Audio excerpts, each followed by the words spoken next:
하나님 말씀 시편 118편 1절 한 절 합독하겠습니다.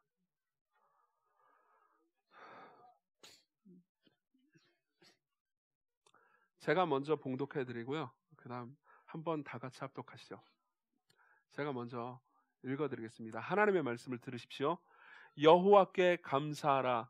그는 선하시며 그의 인자하심이 영원함이로다. 1절 같이 읽습니다. 시작.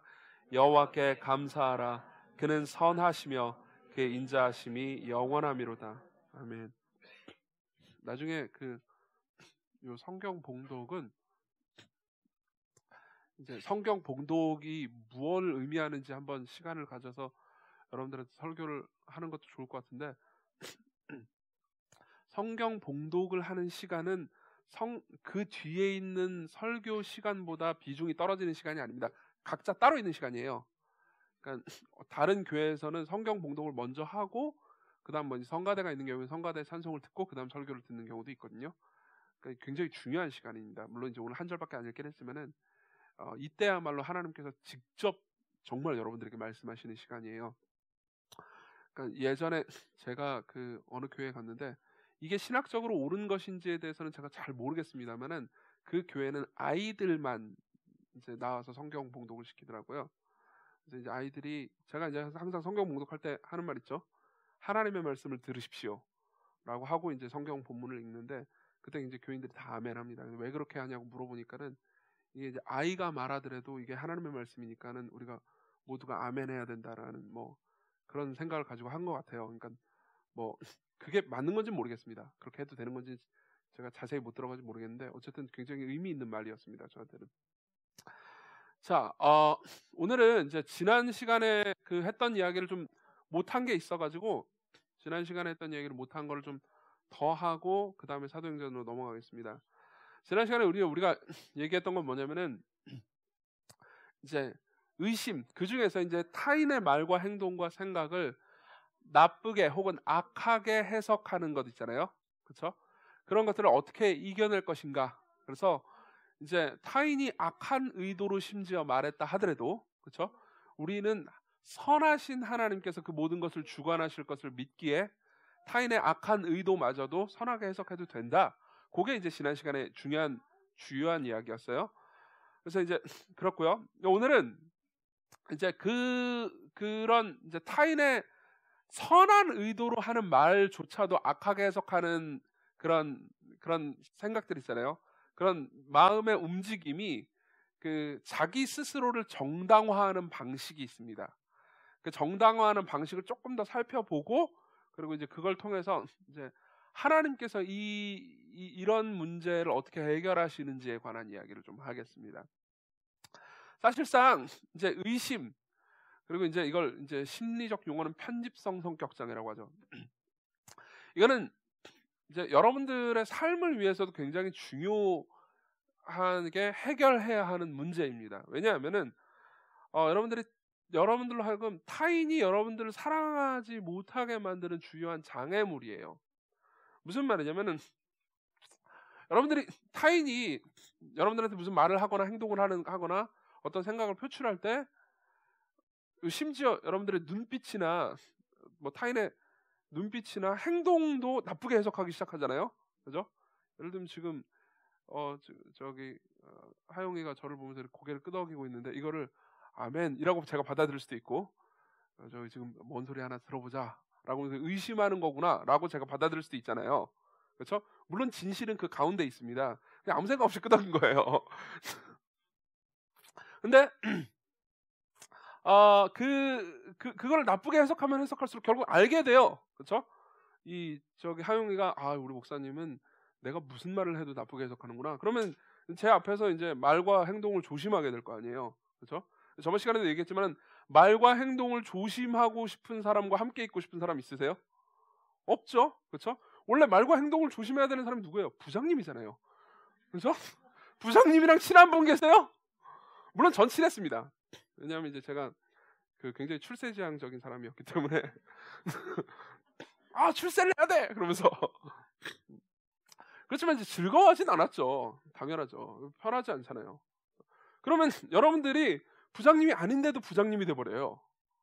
여기 부장님 계신가요 혹시? 사장님은 계신 걸로 알고 있습니다만, 어쨌든 간에 그러면 이제 이 타인이 여러분들을 사랑하지 못하니까 여러분들 계속 외로워집니다. 외로워질 뿐만 아니라 그게 이제 마음의 상처로 남아서 이제 계속 자신을 괴롭히죠. 물론 이제 대부분의 사람들이 실제로 이제 제가 상담을 좀 해보니까 실제로 그 굉장히 타인의 행동과 말을 나쁘게 그리고 굉장히 악하게 해석하는 사람들도 그렇게 해석하는 자신의 지금 성향이나 이런 것들이 나쁘다는 것을 알고 있습니다. 그게 하나님 앞에서 죄라는 것도 알고 있어요. 사실상 이것은 9계명을 어기는 죄입니다. 이웃에게 거짓 증거하지 말라는 이 9계명의 핵심은 뭐냐면은 이웃의 말과 행동과 생각을 악한 것으로 해석하지 말고 선하게 해석해서 받아들이라는 말이 핵심입니다. 나중에 제가 예전에 설교했던 10계명의 9계명 부분을 한번 참조해서 들어보세요. 근데 어쨌든 간에 그렇게 그것이 죄이기 때문에 그렇게 하면 안 된다라는 걸 알고 있어요. 근데 항상 이 부분에 이 중간에 쏙 끼어들어 가지고 이제 이런 죄를 범하는 것을 정당화시키는 기제가 발동합니다. 그걸 이제 비통함 혹은 애통함이라고 제가 부르겠습니다. 이걸 다른 말로는 그냥 자기연민이라고 불러도 마찬가지입니다. 무슨 말인지 좀 설명을 해드릴게요. 상대방이 나한테 무슨 행동과 말을 해요. 근데 그걸 내가 나쁘게 해석하고 이제 그걸 미워하기까지 합니다. 상대방 아무 생각 없거나 혹은 선한 의도였음에도 불구하고요. 그렇죠? 그러면서 이게 이렇게 해석하면 안 된다라는 걸 알면서도 그렇게 해석하는 것을 스스로 정당화하는 가장 중요한 이유에는 내가 힘들고 과거에 이런 문제 때문에 상처를 받은 적이 있기 때문에 난 그래도 돼 라고 생각하는 마음이 있기 때문입니다. 쉽게 말하면 여러분들이 받았던 과거의 억울함이나 상처 같은 것들 있잖아요. 그런 것들을 물론 이렇게 생각하면 안 됩니다. 그런 트라우마가 있기 때문에 우리는 뭐 이상하게 행동할 수밖에 없다라고 생각하면 안 됩니다. 제가 이 시리즈 전체를 처음 설교하기 전에도 그런 얘기를 했지만은 물론 이런 부분들이 예를 들면 이제 오늘 같은 경우는 편집성 성격장애를 다루는 거잖아요. 예전에 우리가 뭐 강박성 성격장애 다루고 되게 어려운 것들을 다뤘잖아요. 그러면 여러분들 이런 생각을 할 수도 있습니다. 당신이 심리학자도 아니고 정신의학자도 아닌데 왜 그런 목사면 설교를 할 것이지, 그죠? 강한 설교를 할 것이지 왜 이런 거를 자꾸 다루냐 이렇게 물어볼 수도 있습니다. 물론 그 전문적인 영역이 존재하는 건 사실입니다. 하지만 만일 믿는 사람들이 이 문제를요 심리학자하고 정신의학자한테만 맡겨놓으면 안 됩니다. 그 사람들에게만 맡겨놓으면 무슨 문제가 발생하냐면 하나님의 말씀이 실제로 여러분들의 삶에서 어떤 방식으로 역사하고 일하는지에 대해서 관심이 없다라는 얘기일 수도 있고요. 더 나아가서 하나님의 말씀이 그런 문제들을 가지고 있는 여러분들을 변화시키고 치료하고 돌이키게 하는 것을 여러분들 스스로 막는 셈이 됩니다. 그렇기 때문에 우리는 하나님의 말씀으로 돌아가야 됩니다. 물론 하나님께서 베푸신 여러 가지 의학이나 심리학의 도움을 받을 수도 있겠지만요. 그런 것들은 그렇게 중요한 핵심적인 치료 방법이 될 수가 없습니다. 그렇다면 우리는 생각할 수 있죠. 이 과거의 애통함 혹은 비통함 있잖아요. 내가 겪었던 그 억울함 그리고 내가 과거에 당했던 그 굉장히 나쁜 일들 있잖아요. 이런 것들은 주로 우리에게 우리가 남에게 나쁜 일을 행하는 이 데에 있어서 스스로 정당화시켜주는 명분을 주거든요. 그죠? 그럼 이 명분을 주는 이런 문제를 어떻게 해결할 것인가? 모든 나쁜 일들을 겪었던 사람들, 과거에 상처를 겪었던 사람들이 모두 다 괴물이 돼가지고 막 사람들이 하는 모든 말과 행동들을 다 나쁘게 해석하고 살지는 않거든요. 그죠? 누군가는 굉장히 그런 나쁜 경험이 있었어도 더 나은 삶을 살거나 심지어 그 나쁜 경험을 같이 경험한 사람들을 치료해주고 그리고 돌봐주고 위로해주는 삶을 그런 아주 경건한 그리스도인의 삶을 살아가는 사람도 많습니다. 그죠? 그럼 그 중간에 우리가 믿어야 될 것이 무엇인지를 우리가 살피는 것은 중요합니다. 그리고 실제로 이것은 아주 무시무시하고 큰 나쁜 죄만 여러분들에게 적용되는 것이 아니고 실제로 삶을 살아가면 흔히 적용되는 문제이기도 합니다. 예를 들면 이런 거죠. 자기 연민 혹은 자기가 이제 당한 나쁜 일이 어떻게 남에게 악을 행하는데 자신을 정당화시키는 이 일에 사용되는지 그 작동 방식을 예를 들어 가지고 설명을 해보겠습니다. 이게 실제로 있었던 일이니까 항상 이제 이런 문제에 예를 들면 자폭이 제일 좋죠. 제가 이제 하루는 이제 너무 피곤했어요. 제가 이제 밤 늦게까지 신방 있고 사실은 신방을 하루에 한 3탕 뛰잖아요. 그럼 굉장히 피곤해요. 거의 집에 들어가면은 뭐 이렇게 집에 들어가는 길에 눈이 감길 정도로 피곤합니다. 근데 그날은 한 4탕 뛰었던 날이었던 것 같아요. 뭐가 많았습니다. 하여튼 집에 들어와가지고 이제 그 집에 들어왔는데 이제 제 아내는 언제나 저보다 이렇게 더 사력 있고 친절하고 지혜롭고 경건하잖아요. 근데 제 아내가 이제 그날은 이제 보통 집에 자는데 그날은 안 자고 있더라고요. 그래서 제가 집에 들어오면 하는 전매 특허 있거든요. 이렇게 양말을 벗어서 이렇게 그 꼴보기 싫은 일 있잖아요. 그렇게 하면서 그렇게 하면 안 돼요, 여러분. 저 안 그래요. 옛날에 그랬다고요. 옛날에. 저 누가 물 좀 주실? 네, 그렇습니다. 그냥 이제 이렇게 양말을 이렇게 한 다음에, 그렇죠? 그것도 감사합니다. 예. 그것도 이제 바구니 통에 제대로 싹 들어간 게 아니에요. 이렇게 하나는 들어가고 하나는 이제 꼴인이 안 됐어요. 그러고 나서 이제 소파도 제가 이렇게 우리 집 소파는 좋은 게 아니라서 제가 이렇게 훅 하면 이렇게 무너질 수도 있어요. 그 소파에 훅 하면서 피곤해. 그러니까 이제 제 와이프가 걱정이 될 거 아닙니까? 걱정이 돼가지고 이제 뭐라고 여보 건강 좀 챙겨야겠다고. 그죠? 이 목사님 건강 챙겨요, 여보 건강 챙겨요, 아들아 건강 챙겨라. 이거는 이제 3종 세트거든요, 저한테. 제가 그날 제 와이프가 저한테 건강 좀 챙겨야겠어요. 그럼 얼마나 좋은 겁니까? 제가 말씀드렸잖아요. 제 아내는 사력 있고 경건하고 친절하고 아름답다고요. 아름답다는 아까 안 했나요? 그냥 이제 좋은 말이잖아요. 그래서 제가 뭐라고 들었냐면, 내가 이렇게 할 일이 많은데 거기다 건강까지 챙기는 일까지 해야 돼? 미친 거죠, 그냥. 무슨 말인지 이해되시죠? 그러니까 건강 좀 챙기세요라는 좋은 말이 스스로가 나는 피곤하니까 나는 자기 연민으로 들어가잖아요. 그러면은 내가 지금 이렇게 할 일이 많은데 내가 끝나고 오늘 지금 글도 써야 되는데 여기에다가 내가 건강 챙기는 일까지 해야 한다니, 그죠? 당신은 너무 가혹하다. 뭘 가혹해요? 아무 생각 없는 거죠. 이해되시죠? 근데 물론 여기 중에서는 이걸 보면서 와, 저 인간 성질 참 더럽구나 라고 생각을 할 수도 있겠지만, 그죠? 여기 중에서는 이런 심리가 이해되는 분이 있습니다. 맞죠? 그죠? 다 알아요. 지금 고개를 안 끄덕이고 있지만 그런 심리가 이해되는 그 마음이 있다는 걸 알고 있어요. 전화하세요, 저한테 밤에. 저 지난주에 제가 전화하라고 했잖아요. 전화 왔어요. 아니나 다를까. 한 명 전화 와가지고 그래 그럼 나 15분 통화하고 그래. 끊으니까 또 좀 이따 또 하나 오고. 전화 왔습니다. 어쨌든 뭐 그런 이건 좀 약간 이제 나쁘지만 가벼운 예입니다. 좀 무거운 예를 들어보도록 하겠습니다. 이건 실제로 제가 경험했던 얘기도 합니다. 이제 어떤 부부가 있었고요. 그 부부 중에 이제 남편이 이제 부부 관계가 굉장히 안 좋았어요. 근데 부부 관계가 굉장히 안 좋고 자신이 이제 아내로부터 정서적인 그런 만족을 얻지 못하는 것에 대해서 이제 남편이 굉장히 불만이 많았습니다. 그래서 남편이 이제 바람을 피우기 시작했어요. 그죠? 악하죠? 그렇죠? 그래서 제가 이제 이 남편을 어떻게 하다 보니까 만나가지고 이야기를 하게 됐습니다. 이야기를 해가지고 뭐 여러 가지 이제 이야기를 하면서 제가 결국은 이렇게 얘기했어요.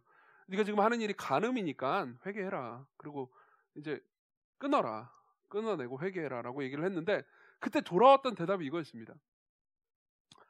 아내가 나한테 어떤 짓을 했는지 아세요? 그럼 쭉 나가는 거죠. 그리고 그 이후에 들었던 아내가 했던 어떤 짓은 나쁜 짓이긴 했습니다. 네. 저 같아도 그런 나쁜 짓을 당하면 굉장히 화가 날 것 같은 나쁜 짓들이었어요. 근데 보세요. 7계명에 주께서 간음하지 말지니라고 말씀을 하셨기 때문에 간음을 그치라는 말에 대한 대답은, 그렇죠, 저는 죄인이고 간음을 그쳐야 하고 제가 간음을 그칠 수 있도록 힘주시도록 나를 위해서 기도해 주세요가 정답이지, 아내가 저한테 무슨 짓을 했는지 아세요? 는 정답이 아닙니다. 무슨 말인지 이해되시죠? 근데 우리는 늘 그렇게 삽니다. 그리고 그것이 우리가 설교를 들어도 설교를 피할 수 있는 좋은 조건이 됩니다. 예를 들면 설교는 피치 못하게 하나님께서 그리스도를 통해서 우리에게 베푸신 일이 어떤 것인지에 대해 설명한 다음에 그렇기 때문에 우리가 어떻게 살아야 하는지를 말할 수밖에 없습니다. 그렇죠? 그리고 어떻게 살아야 하는지를 이 책의 근거에서 말할 수밖에 없죠. 맞죠? 이 책의 근거에서 여러분들에게 말합니다. 그럼 여러분들 그때부터 수많은 피할 거리를 찾아다닙니다. 그리고 피할 거리 중에서 제일 좋은 건 뭐냐면 내가 받은 상처를 떠올리는 거예요. 그죠? 예를 한번 들어볼까요? 마태복음 5장 43절 또 네 이웃을 사랑하고 네 원수를 미워하라 하였다는 것을 너희가 들었으나 44절 나는 너희에게 이르노니 예수께서 말씀하시는 거예요. 성자 하나님이 여러분들에게 말씀하십니다. 너희 원수를 사랑하며 너희를 박해하는 자를 위하여 기도하라. 너희 원수를 사랑하며 너희 박해하는 자를 위하여 기도하라.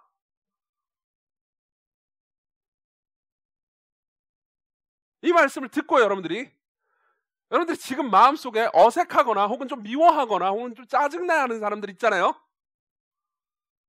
그런 사람들을 화해하라고 가서 하나님께서 말씀하시는 걸로 여러분들이 듣잖아요. 그럼 지금 방금 여러분들 마음속에는 그놈이 나한테 무슨 짓을 했는데, 혹은 내가 받은 상처가 어떤 것인데, 혹은 내 지금 상태가 그게 아니야 라는 수도 없이 많은 방어 기제들이 생겨납니다.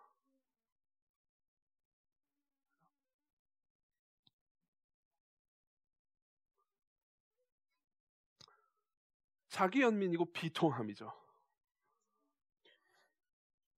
문제는 이런 자기연민과 비통함을 그럼에도 불구하고 하나님의 말씀과는 그딴 건 무시하고 지켜라 라고 하면은 겉으로 어떤 방식의 행동을 할 수는 있을 수 있겠습니다. 예를 들면 그 사람한테 가가지고 내가 잘못했다. 그래서 마음은 실제로 그 사람을 사랑하지 않은 상태로 남들이 보기에 어떤 열매를 맺는 것 같은 행동을 할 수 있지만 실제로 마음이 변화되지는 않는다는 거죠. 그럼 어떻게 비통함을 이길 수 있습니까? 어떻게 과거에 내가 당했던 억울함과 고통과 괴로움을요 죽일 수 있습니까? 그것이 내가 하나님 앞에서 하나님을 사랑하고 이웃을 사랑하는 선한 일을 행하는데 방해가 되지 않도록 할 수 있습니까? 이 문제에 대한 성경의 답은요, 우리가 일반적으로 이해하고 생각하는 것을 넘어섭니다. 우리가 성경에서, 그죠? 하나님께서 사랑이시며 죄인들을 용서하시며 또한 그렇기 때문에 우리가 서로가 죄인이기 때문에 용서해야 한다고 말할 때요, 그것은 정의를 배제하거나 혹은 심판과 진노와 정죄를 배제하는 것이 아닙니다. 하나님을 떠올릴 때, 여러분들이 하나님을 떠올리거나 생각할 때, 이거는 이제 최근에 예수님 얼굴을 그린 뭐 이모티콘이라든가 혹은 그림 때문에 좀 망한 면이 있는데, 하나님을 떠올릴 때 여러분들이 대충 하나님이 사랑이시기 때문에 대충 우리가 무슨 죄를 지어도 그냥 뭐든지 다 그냥 받아주시면서 용서해 주시는 약간 바보스러운 할아버지를 떠올 때가 많습니다. 근데 그런 분이 아니에요. 하나님께서는 뭐라고 말씀하시냐면 이렇게 말씀하십니다. 이사야 1장 24절. 그러므로 주 만군의 여호와 이스라엘의 전능자가 말씀하시되 슬프다. 내가 장차 내 대적에게 하나님께 죄를 지은 대적에게 보복하여 내 마음을 편하게 하겠고 내 원수들에게 보응하리라. 무슨 말이냐면은 하나님은요 죄를 지은 인간들을 합당하게 그 죄를 지은 것에 대하여서 심판하시고 정죄하시고 진노하시는데 인색하지 않은 분이라는 거예요. 그분은 진실로 진노하시는 하나님이십니다.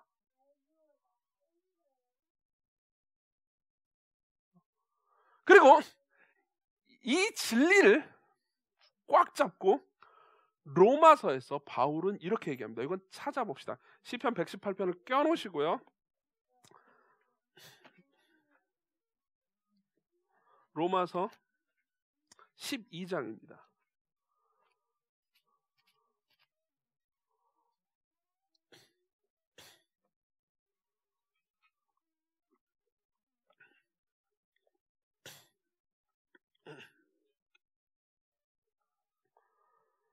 (12장) 19절부터 봅시다.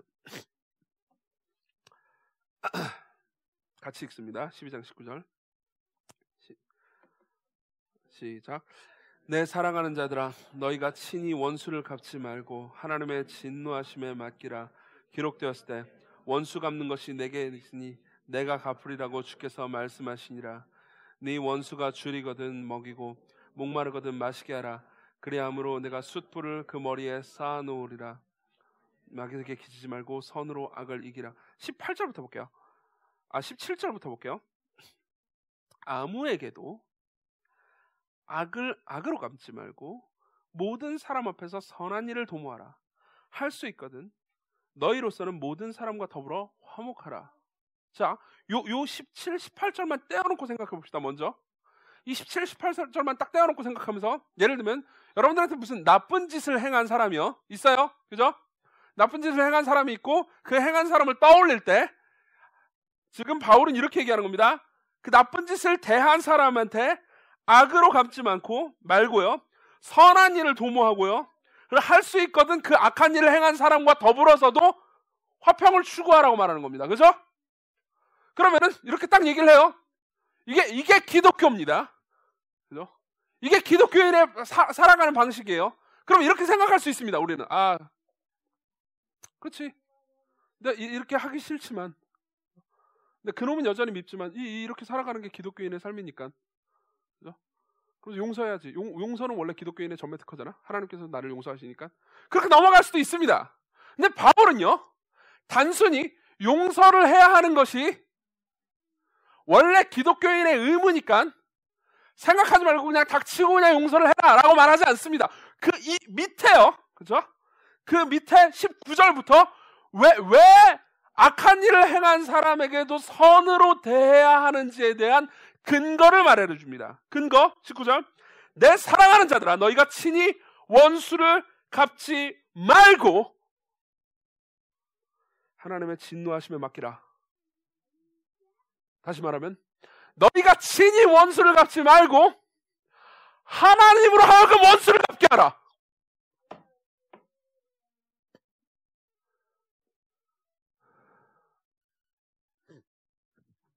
성경은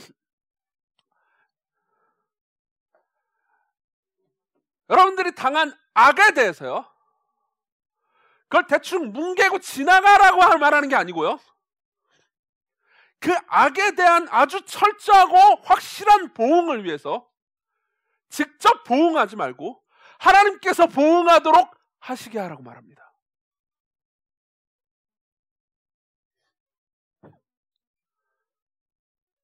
저게 뭔 소리지? 좀 더 설명해 드릴게요. 복수심과 보응은요, 그 자체로 악이긴 하지만 한편으로는 뭐죠? 그러니까 모든 인간이 악한 일을 당했을 때 자연스럽게 가지고 있는 마음이기도 합니다. 그렇죠? 그리고 그렇게 복수와 보응을 하지 않잖아요. 한편으로 내가 복수와 보응을 안 했다라는 것 때문에 착한 일을 했다라는 느낌이 들 수도 있겠지만요, 또 다른 한편으로 이런 느낌도 있어요. 정의가 바로 세워지지 않아요. 그렇죠? 그건 다르게 말하면 정의롭지 않은 것이라고 말할 수도 있습니다. 복수와 보응을 하지 않으면요. 근데 인간이 하는 복수와 보응은, 그죠? 문제가 있습니다. 몇 가지 문제가 있습니다. 그중에 두 가지만 얘기해 드리겠습니다. 첫 번째, 인간이 하는 복수와 보응은요, 인간은 전지하지 않기 때문에, 그죠? 상대방이 나한테 행한 악한 일을요, 실제로 그것이 얼마나 악하고 어떻게 악하고 어떤 과정을 통해서인지 정확히 알 수가 없습니다. 심지어 사법부가 있어서요, 그죠? 변호사와 검사가 아주 치밀하게 조사를 한 다음에 그걸 3번에 걸쳐서 실제 법정 다툼 훨씬 더 많이 하죠. 3심에 걸쳐서 법정 다툼을 하고 나서, 그죠? 오랜 기간 사건의 전말을 파헤친 다음에 형벌을 내려도요, 그래도 정확하게 사건의 전모를 파헤치지 못하고 사법 살인을 하거나 잘못된 판결을 내리는 경우가 인류 역사 가운데 수두룩합니다. 그죠? 근데 여러분, 개인이 사적으로 복수를 한다는 거는, 여러분들 개인은 당연히 전지하지 않을 뿐더러 내가 실제로 당한 것이 무엇이며 상대가 실제로 나에게 행한 악한 일이 무엇인지도 정확하게 이해하지 못하는 사람입니다. 그렇기 때문에 정의로운 판결 혹은 정의로운 보복이 될 수 없습니다. 그리고 또 다른 한편으로 보복을 한다 칩시다. 그렇죠? 내가 뭐 정의롭게 해가지고 했다 칩시다. 그렇다 하더라도 그것은 참된 보복이 될 수가 없습니다. 그 강도에 있어서요. 예를 들어 볼게요. 어떤 자녀가 다른 사람들에 의해서 뭐 누가 이제 이 유괴를 해가지고 자녀를 죽였다고 합시다. 그래가지고 부모가 너무 화가 나가지고, 그죠? 그 유괴범을 자녀를 유괴해가지고 살해한 살인범을 잡아다가 이렇게 끌고 와가지고 뭐 고문하다 죽였다고 합시다. 그죠? 그러면 그렇게 죽이고 나서 그 살해범이, 그죠? 죽으면은 원래 그러니까 그 살해범을 죽였던 그 부모의 마음이 속이 시원해질까요? 그런다고 애가 돌아옵니까? 아니요, 그렇지 않아요. 우리는 복수를 위한 지식도 충분히 가지고 있지 않을 뿐더러 실제로 복수를 할 수 있는 능력도 없습니다. 그래서 성경은 이렇게 하죠. 전지하시고 전능하신 분이 직접 복수하게 하라.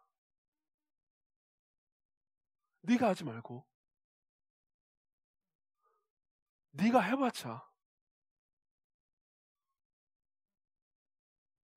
완전한 복수가 불가능하니 완전한 분이 직접 복수하게 하라.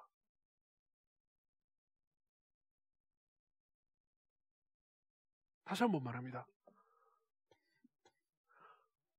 하나님은 사랑이시니까 죄를 그냥 대충 문제가 없는 걸로 하시는 분이야 라고 생각하지 마십시오.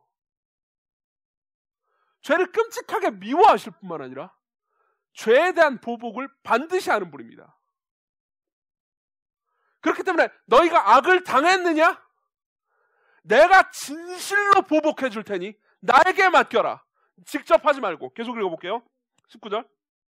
진노하시면 맡기라. 기록되었을 때 원수 갚는 것이 내게 있으니 내가 갚으리라고 주께서 말씀하시니라. 제 말이 아니고 바울 하나님의 말씀이에요. 20절 같이 읽습니다. 여기서 이제 한 발 더 나갑니다. 바울은 여기서 한 발 더 나가는데 이 한 발 더 나가는 20절이 얼마나 끔찍한지 봅시다. 하나님 말씀인데 그렇게 끔찍하다고 말하면 안 되죠. 어쨌든 얼마나 강도가 더해지는지 봅시다. 20절 같이 읽습니다. 시작. 내 원수가 줄이거든 먹이고 목마르거든 마시게 하라. 보세요. 여기까지만 보면 좋아요. 그러니까 착한 일을 해라라는 말처럼 들리잖아요. 그냥. 그죠? 근데 먹이고 마시게 해야 되는 이유가 무시무시합니다. 그리함으로 시작. 그리함으로 내가 숯불을 그 머리에 쌓아놓으라. 이 숯불을 머리에 쌓는다는 것은 구약에 여러 번 등장하는 이미지인데요. 그가 받을 형벌을 더하게 하라는 겁니다.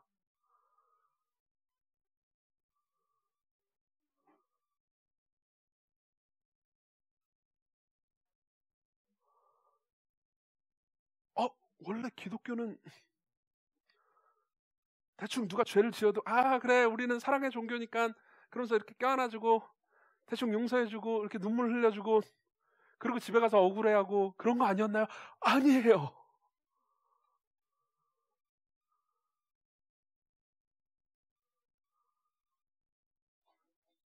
너희가 직접 보복하지 말고 내가 보복하게 하라. 그리고 계속 그 상대한테 선을 행해라. 그래서 그가 만일 돌이키지 않을 때 내가 그를 더 형벌할 수 있게 해라.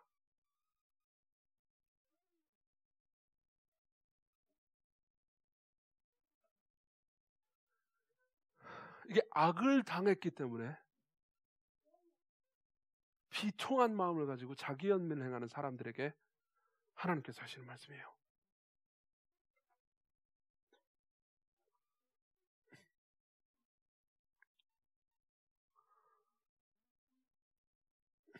그래서 데살로니가 후서를 봅시다.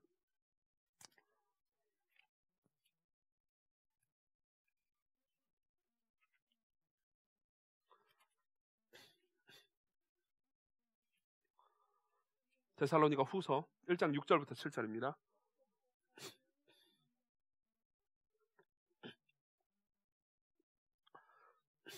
같이 읽습니다. 1장 6절부터 7절 시작. 너희로 환난을 받게 하는 자들에게는 환난으로 갚으시고, 보세요.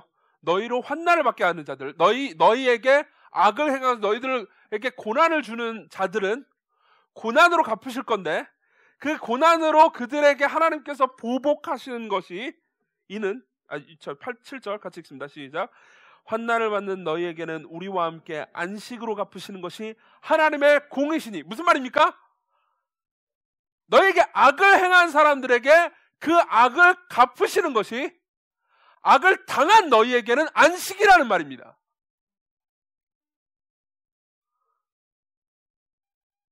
이렇게 됩니다. 악을 당합니다. 내가. 그죠? 아주 고통스럽고 비통하고, 그리고 뭐라 그럴까, 억울한 일을 당했습니다. 그리고 그것이 내 마음 안에 상처로 남았어요. 그래서 내 마음에 꽉 자리 잡고 나를 자기 연민의 늪으로 빠뜨리고, 그래서 이웃에게 선도 행하지 못하게 만듭니다. 그죠? 이웃의 말과 행동과 생각을 선하게 받아들이지도 않고요. 그런 사람에게 하나님께서 뭐라고 말씀하시냐면, 내가 직접 보응할 것이다. 내가 직접 보복할 것이다. 정의롭고 완벽하고 완전하게.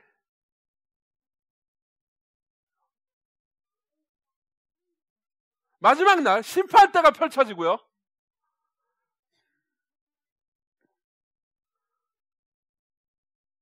우리의 구주이자 왕이신 그분이 직접 심판자로, 성부 하나님께 위임을 받은 심판자로 서십니다.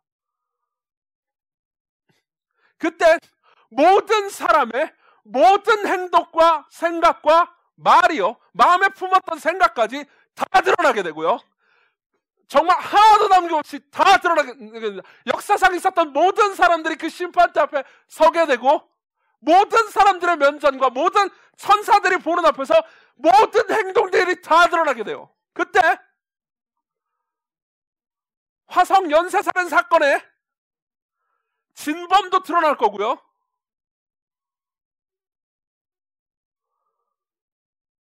모든 범죄를 행해놓고 나서 묻혔던 완전 범죄도 다 드러날 겁니다.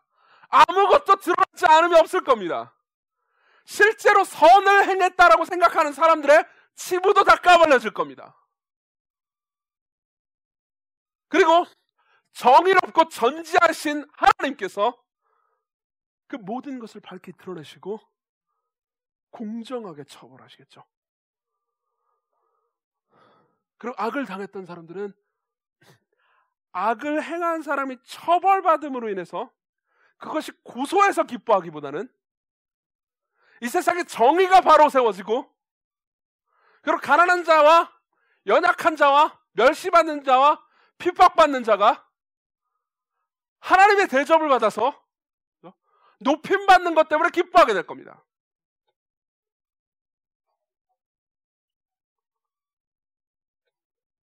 그리고 바울은 이렇게 얘기하는 겁니다. 그 일이 있으니 더 이상 마음에 비통함을 품지 말고 내가 반드시 의롭고 공정하게 심판할 테니 이웃에게 선을 행하라고요. 여기까지 오면 여러분들은 한 가지 질문이 떠오를 겁니다. 이 질문이 안 떠오를 수도 있는데, 제가 질문을 던지면 여러분들이 그건 어떻게 되죠? 이런 생각이 들 거예요. 그럼 믿는 사람들은요? 나한테 나쁜 짓을 행한 사람이 믿는 사람인데요, 나를 이렇게 큰 고통과 상처로 밀어넣은 사람이 믿는 사람이에요. 혹은 목사님이에요. 너예요, 너. 지금 너 때문에 내가 얼마나 큰 상처를 받았는지 아세요? 믿는 사람도 마지막 날 심판대 앞에서 하나님의 진노와 보응을 받습니까? 아니에요. 그렇지 않아요. 그렇지 않아요. 믿는 사람이 지은 모든 죄는 사면받고요, 모든 믿는 사람들은 그들이 이 땅에서 저지른 죄에도 불구하고 예수 그리스도께서 의로우신 만큼 의롭다고 선언될 겁니다. 이걸 칭의라고 불러요. 그럼 이런 생각이 들죠. 목사님이 나한테 얼마나 큰 상처를 줬는데 목사님이 천국 가가지고 하나님께 보응을 받지 않고 의롭다고 선언된다고요? 억울해요. 하나님께서 목사님을 하여튼 두드려 패셨으면 좋겠어요.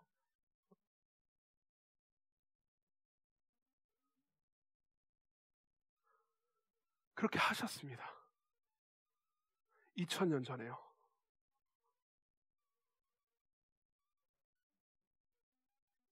(2000년) 전에 그리스도께서 십자가에 달려 죽으셨다라는 그 사건은요, 단순히 한 인간이 죽은 사건이 아닙니다.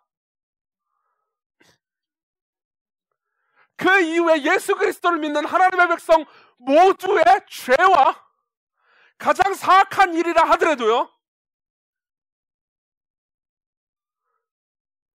그들이 범한 악과 죄에 대해서 하나님께서 하나님의 아들이신 그리스도를요, 그들에게 보응하지 않으시고요, 그리스도께 보복하신 거예요. 예전에 제가 이런 거 많이 물어봤죠. 누가 예수 그리스도를 십자가에 못 박았습니까? 어떤 사람은 유대인이라고 말하고, 어떤 사람은 로마의 빌라도라고 말하고, 어떤 사람은 다른 이야기, 여러 가지 이야기를 할 겁니다. 근데 궁극적인 대답은 이것이에요. 하나님이 예수 그리스도를 십자가에 못 박아 죽였습니다. 이사야 53장, 여호와께서, 성부 하나님께서요, 그로 예수님을요 상함받게 하시기를 기뻐하사, 하나님이에요. 하나님이 아들 그리스도를 십자가에 못 박아 죽였습니다. 왜요?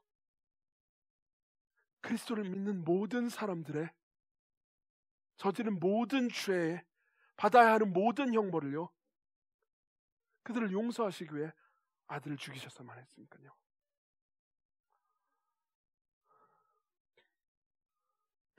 그러면 나에게 악을 저지른 그리스도인의 죄는, 그것 때문에 생긴 비통함은, 혹은 나에게 악을 행했는데, 그죠? 그 사람이 악을 행할 당시에는 안 믿는 사람인데 나중에 믿게 됐어요. 그죠? 혹은 죽기 직전에 예수 믿고 죽어버렸어요. 안 믿고 죽었으면 그냥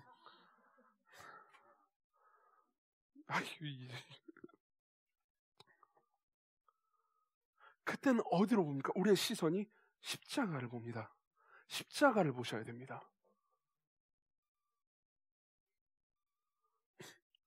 우리는 예수께서 십자가에 못 박혀 죽으셔서 내 죄를 용서하셨다, 이 한 문장을 아는 걸로요, 십자가를 다 안다고 생각하는 경우가 많습니다.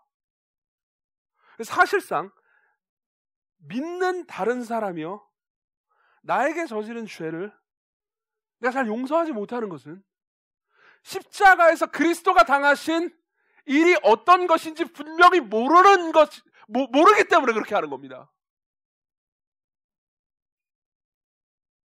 십자가에서, 그 끔찍한 장소에서요,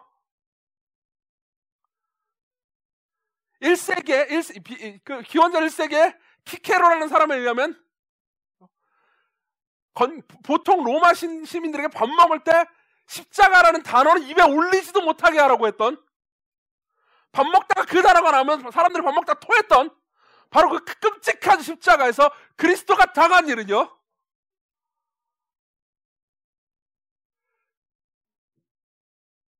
가장 사악한 자라도 완전히 의롭다고 받아들여지기에 충분한 사건이었어요.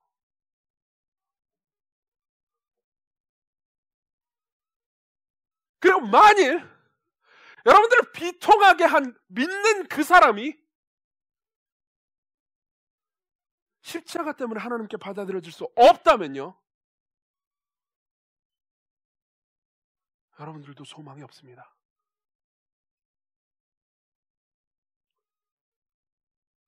여러분들도 소망이 없어요. 아무도요.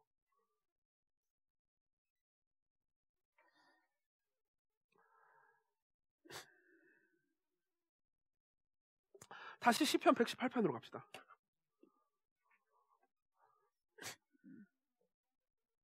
시편 118편의 1절은요 이렇게 말합니다. 여호와께 감사하라. 그는 선하시며 그의 인자하심이 영원하미로다. 여호와께 감사하라. 그는 선하시며 그의 인자하심이 영원하미로다.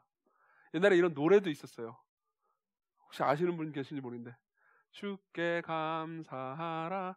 그는 선하시며, 여기까지만 부를게요.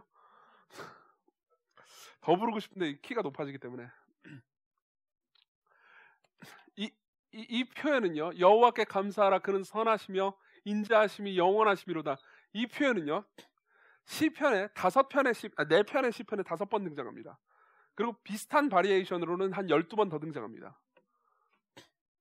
무슨 말이냐면 시인들이 아주 즐겨 썼던 표현이라는 거죠. 근데 이 시편이요, 이런 표현, 여호와께 감사하라. 그는 선하시며 그의 인자하심이 영원하미로다. 이런 표현은요, 그죠? 전부 다 어디에 나오면 106편과 107편과 118편과 136편에 정확하게 등장합니다.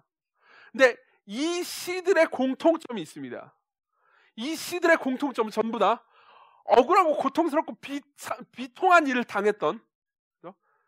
이스라엘 백성이거나 혹은 한 개인이요, 그 억울함과 고통을 뚫고 나서 하나님께 부르는 노래의 일부가 여호와께 감사하라. 그는 선하시며 그의 인자하심이 영원하미로다 라는 말이라는 겁니다. 시편 106편은 이렇게 말합니다.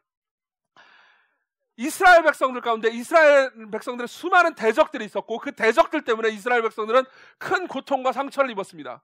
그러나 하나님께서는 어떻게 하셨습니까? 106편 11절, 그들의 대적들을 물로 덮으심에 그들 중에 하나도 살아남지 못하였도다. 하나님께서 그들을 심판하셨다라는 것 때문에 안식을 누립니다. 그러면서 또 이렇게도 말하죠. 106편 43절, 여호와께서 여러 번 그들을 건지시나, 여기서 말하는 그들은 이스라엘 백성들이에요. 이스라엘 백성들을 건지시나 그들은 교묘하게 거역하여 자기 죄악으로 말미암아 낮아짐을 당하였더라. 그러나 이스라엘 백성들도 죄를 지었단 말이에요. 그럼에도 불구하고 여호와께서 그들의 부르짖음을 들을 때 그들의 고통을 돌보시며 그들을 위하여 그의 언약을 기억하시고 그 크신 인자하심을 따라 뜻을 돌이키시나니. 무슨 말입니까? 이 안에는 이런 핵심적인 개념이 있습니다.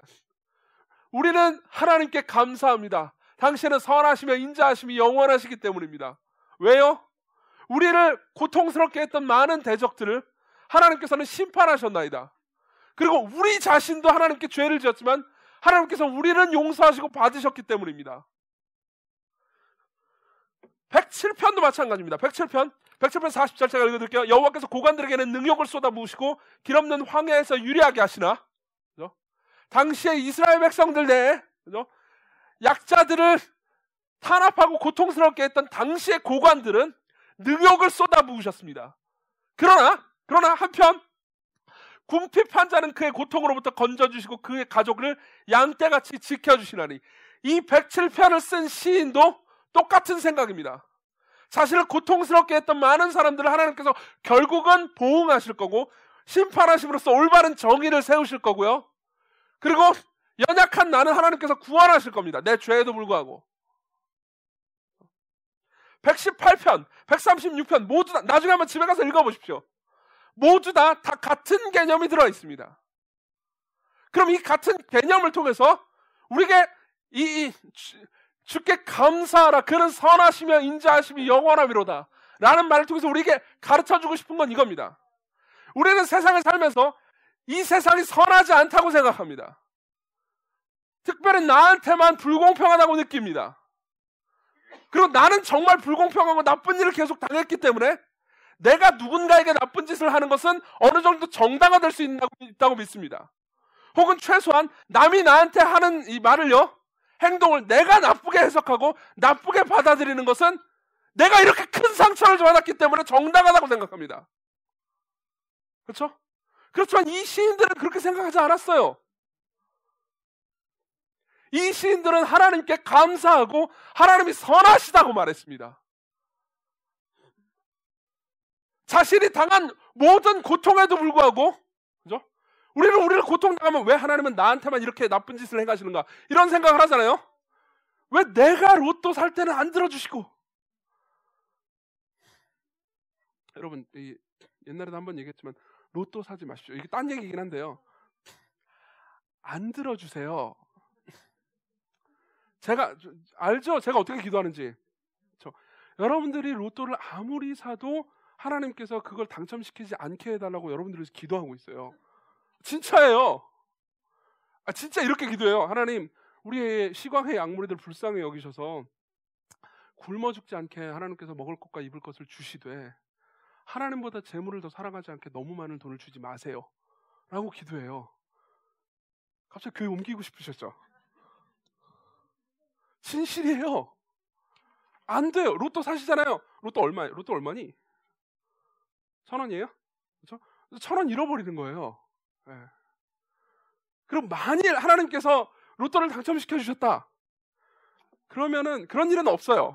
그런 일은 없는데 하여튼 사지 마세요. 그건 중요한 게 아니고 지금 다시 돌아옵시다. 자, 그러면 이제 어떻게 우리가 비통하면서 건짐을 받을 수 있는지 한번 중간에 이제 한번 그 하나님의 선하심을 끼어들면서 한번 생각을 해봅시다. 자, 정리를 해볼게요. 자, 지금까지 조셨더라도 이 부분만 잘 들으세요. 자, 보세요. 내 마음의 가운데 비통함이 있습니다. 그죠? 비통함과 원통함과 혹은 그런 자기 연민이 막 내 안에서 막 괴물이 돼가지고 막 날 장악해요. 그래가지고 사람들이 무슨 말을 해도, 그죠? 나로 하여금 듣지 못하게 합니다. 누가 뭐 예를 들면 하영아, 미안해 하영아, 네가 앞에 있으니까 너를 예로 드는 거야. 하영아, 신앙생활 잘해야지. 좋은 말이잖아요, 그죠?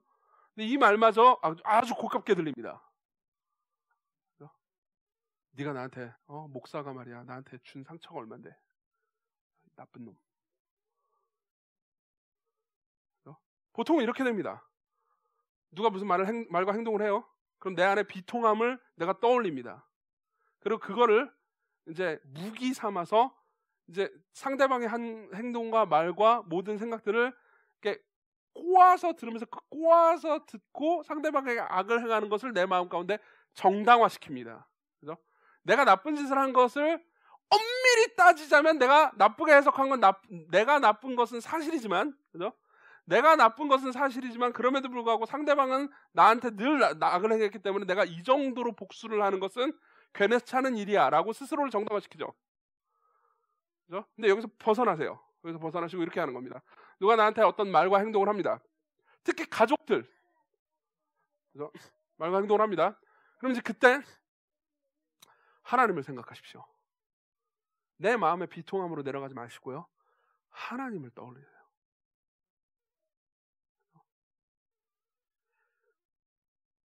누가 나한테 행한 모든 악은요, 하나님께서 공정하게 갚으실 겁니다.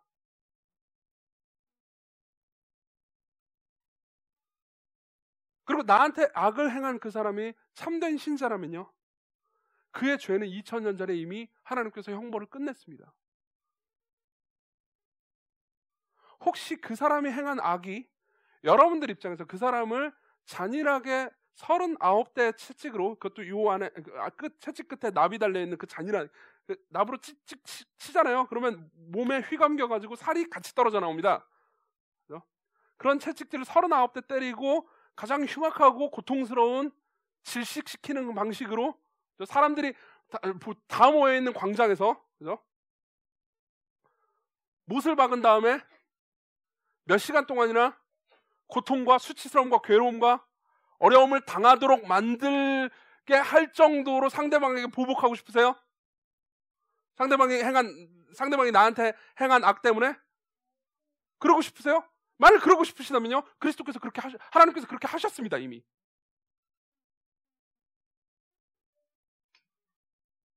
그리고 자기를 바라보십시오.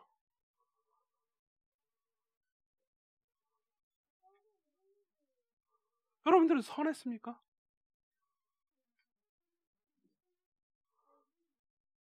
상대방이 먼저 나에게 악을 행했다고 해서 내가 상대방에게 그 이유로 악을 행하는 것이 계속 정당하다고 믿지 않았습니까? 하나님은 정의로운 분입니다. 그것도 다 계산하실 거예요.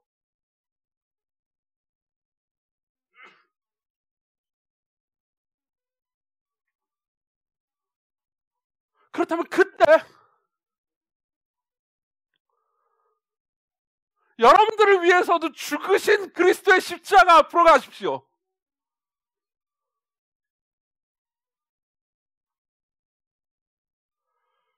그리고 나에게 상처를 준 이 상대방을 용서한 그 하나님께서 나도 용서해달라고 구하십시오.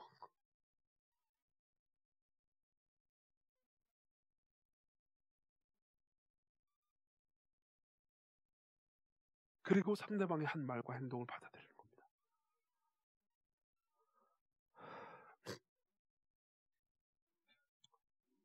여러분들이 여기까지 듣고 이런 생각을 할지도 모르겠습니다. 아니 그냥 뭐 이렇게 좋게 해석하라고 하면 그러니까 한마디 하면 되는 말을 왜 이렇게 시간을 뭐 50분 넘게 써가면서 십자가가 어떻고 심판이 어떻고 이런 것까지 얘기해주면서 지금 나한테 이렇게 잔소리를 하십니까? 그냥 좋게 해석하라고 얘기해줄 수도 있어요. 제가 최근에 본 그 편집성 성격장애에 관해서 아주 좋은 강의를 들었는데요. 그 아주 좋은 강의를 요약해서 여러분들에게 전달해 주잖아요.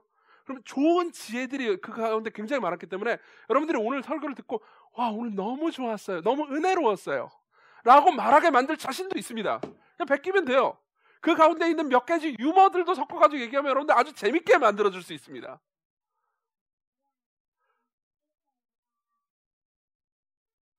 그러나 그러한 방식들은요, 세속적으로 이런 문제들을 대처하는, 상대방의 말과 행동을 악하게 해석하는 이런 문제들을 대처하는 세속적인 여러 가지 잡다한 지혜의 방식으로는요, 우리 내면의 가장 깊숙한 곳에 있는 정의를 향한 열망과 우리가 공정한 대접을 받지 못했다고 느끼는 비통함과 그리고 결국 우리도 죄를 짓는 존재라는 이 딜레마를 해결할 수 없습니다.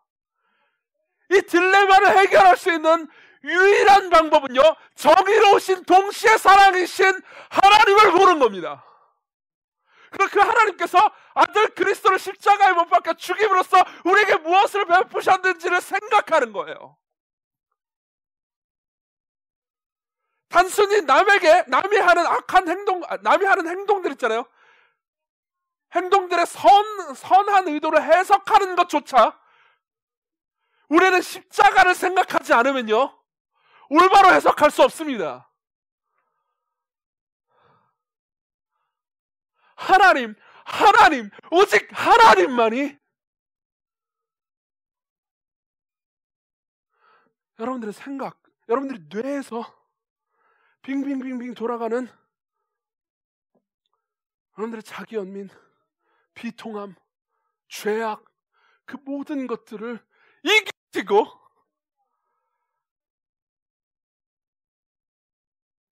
하나님, 당신은 선하십니다. 내가 당신께 감사드립니다. 하나님의 선한 의도 가운데 내가 당했던 악도 결국 선하게 이끄실 것이고 내가 지은 죄도 용서하실 것이며 나의 이 비참한 자기 연민과 이웃을 향한 미움과 애통함도 결국은 치료하실 겁니다. 그리스도를 바라보십시오. 그리스도를 찾으십시오. 그분 안에서, 그리스도 안에서 여러분들의 비통함에서 자유를 얻고 안식을 얻으십시오. 한 주간 살아오는 동안 직장 생활도 하고 학교도 다녔죠? 집에서 뭐 여러 가지 일도 하셨고요.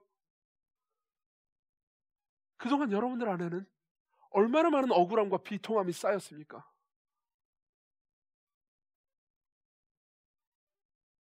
연인들 있죠, 여기? 아, 우린 애인이에요. 한 주간 너무 행복했어요. 뭘 행복해요?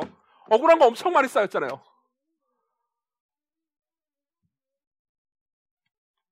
신혼부부들 부부싸움 많이 하는 거 저 알고 있습니다.